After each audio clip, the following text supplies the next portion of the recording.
Hello mga ka-farmers! So, ngayong araw ay i-share ko sa inyo itong bagong update natin. Hindi pa naibenta itong isang panglitsunin natin mga ka-farmers na nasa 7,500. Estimated 35 to 40 kilos po ito.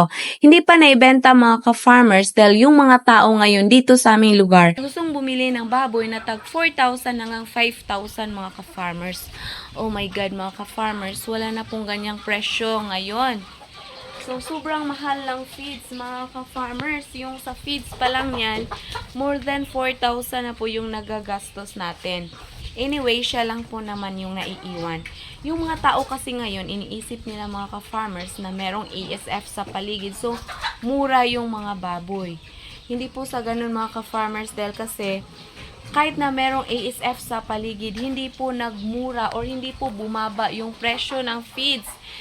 Mas tumaas pa nga po mga ka-farmers. So, ayan po, sana ay intindihin naman nila yung mga backyard hog raisers. At ayan naman po yung ating mga biik.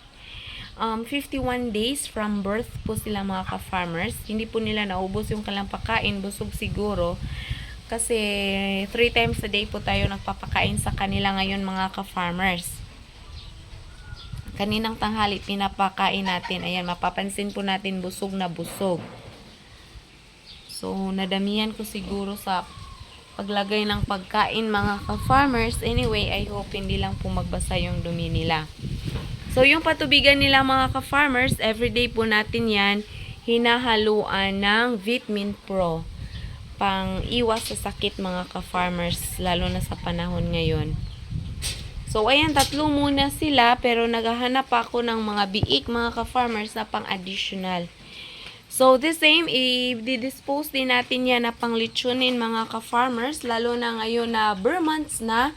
So, mas mabenta na po yung litsunin.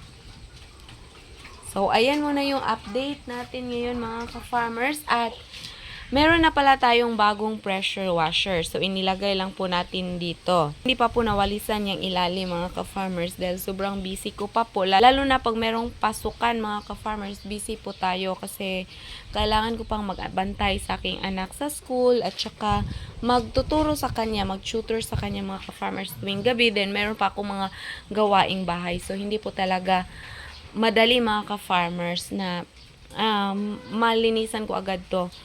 Siguro makapagbigay ako ng oras tuwing Sabado or Sunday mga ka-farmers.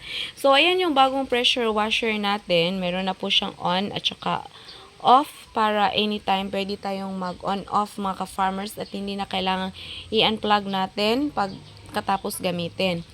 So, ayan po. So, hindi na po ito siya yung nabibili natin sa Shopee mga ka-farmers na sobrang mura at affordable.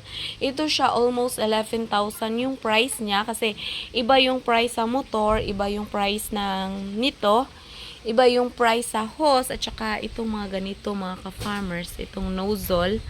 Ayan, magkaiba po yan. So, binabayaran po natin. Pati yung sa switch, iba yung price, pati yung sa wire mga ka-farmers, iba din yung price. So, yung nagastos ko ay almost 11,000 po. Anyway, durable na po ito mga ka-farmers at sure na po na mag-last siya ng mga ilang years. Unlike nung nabili natin sa Shopee last time na nagamit lang po natin ng almost 2 years mga ka-farmers at nasira na po. So, yan po, yan ang ating inahinin. Okay na po siya mga ka-farmers. Wala na po tayong problema. Ito yung pinainom natin ng Ursiflora, pinahiran ng suka, at saka pinakain ng uling para lang bumalik yung gana niya sa pagkain mga ka-farmers. So, yan lang po yung update natin sa ngayon. Thank you for watching mga ka-farmers. Please don't forget to subscribe and follow for more farming tutorials. Bye-bye!